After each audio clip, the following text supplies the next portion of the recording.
What's up, guys? John here with Majestic Woodworks. So I want to explain something about this railing that's right here. We had installed this rail a couple weeks back.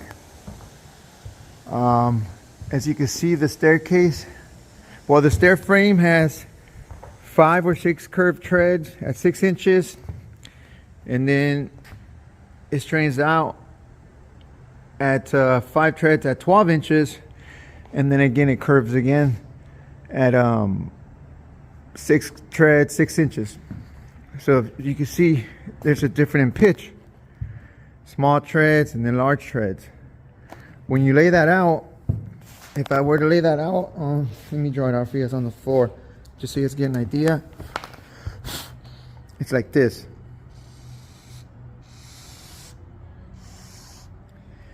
And what we do is we try to eliminate that hump and try to make it nice and smooth. Same thing here. Which is what we did there. See that little camel hump there, and right here it's upside down. Well, the owner didn't like that.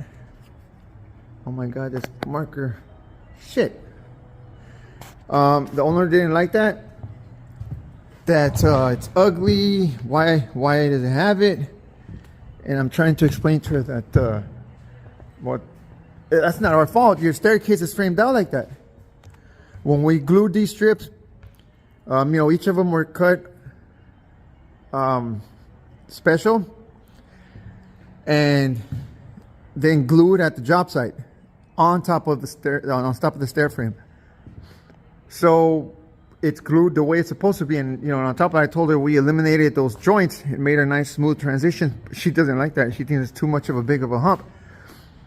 So we had to remove it because the contractor is trying to keep her happy and having us make a new one. So now we're going to lower this hump and then raise this one. And now instead of having a consistent 36-inch height throughout the entire railing, the staircase, now it's going to be probably 34 and 40 right here. And the contractors say it doesn't matter, it doesn't care, they don't care as long as it looks, I guess, smooth. Which, to be honest, it doesn't look that bad. Like I said, this is following the stair frame. So I started cutting new strips. Well, first we scribe a mock-up a template, which are these.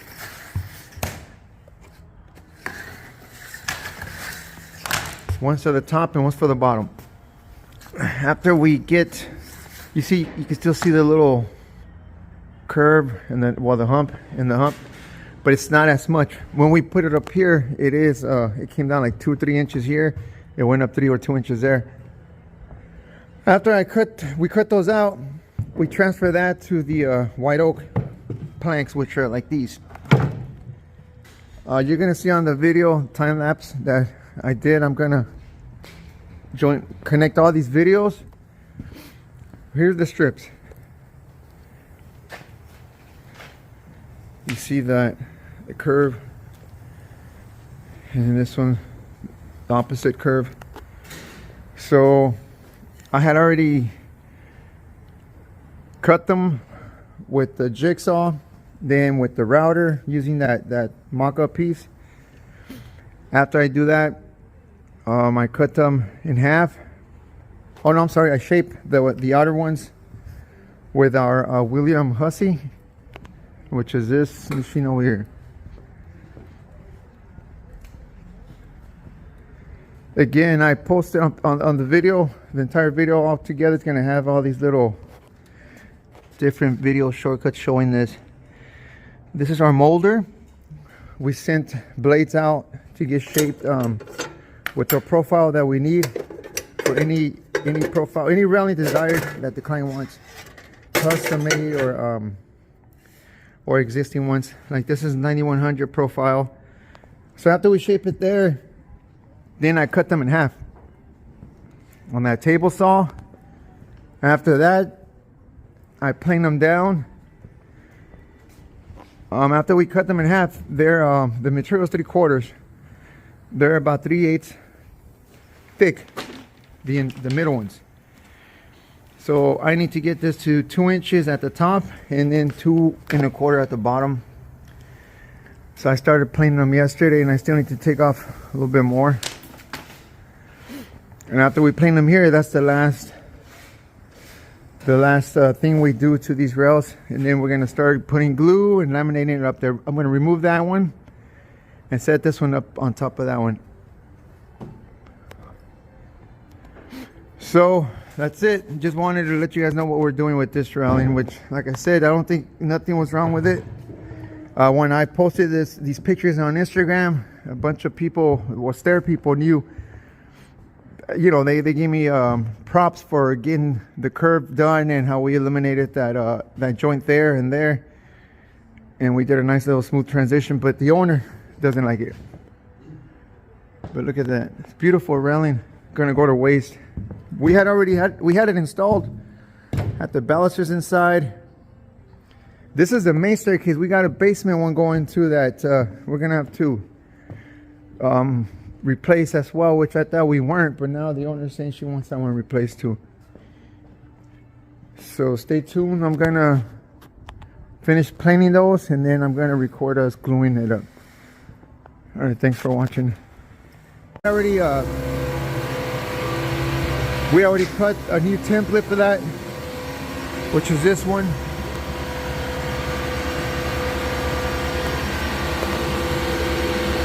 See how it still has it, but the other one has, I don't know, like 3 inches above this. So we can't actually put a straight one. We can't. You know, it's two different pitches. Because they also asked how come we don't bend just a regular straight 16-foot rail. You can't. It's impossible.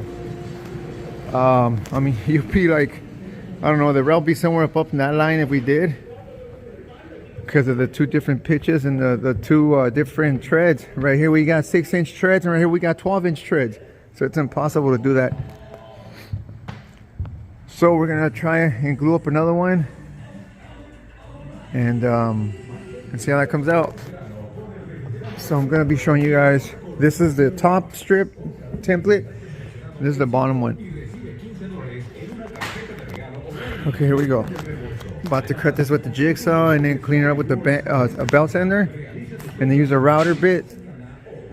This will be my extra template, and the outside one with the profile.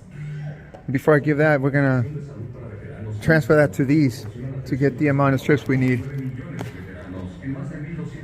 But there's that baby right there.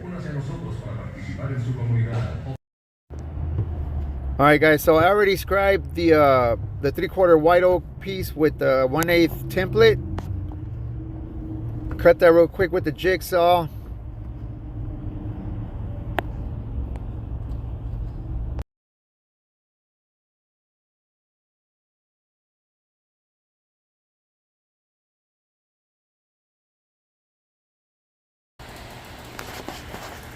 Okay, guys, there goes the first strip.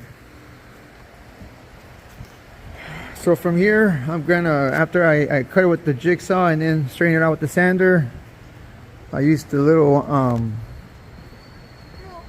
block I have here of 2.5 as a guide to cut everything at 2.5. I mean, scribe it and then sand the rest.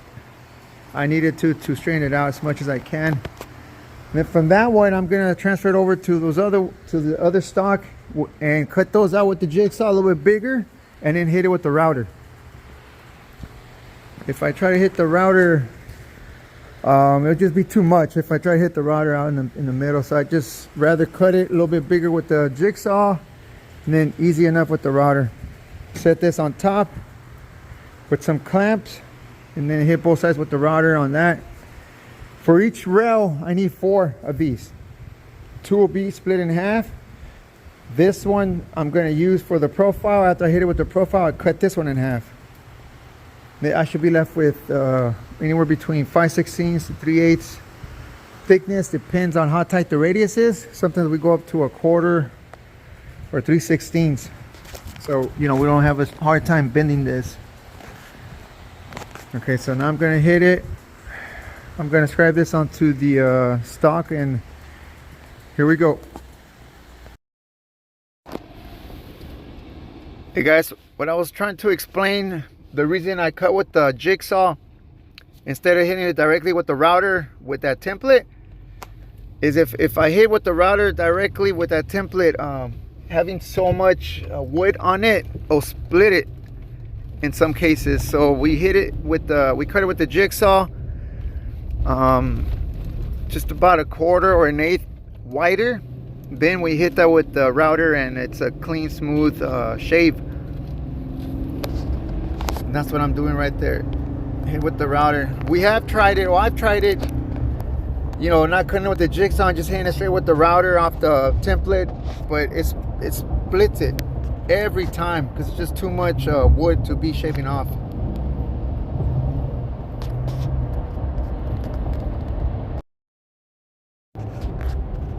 I don't really do much of this.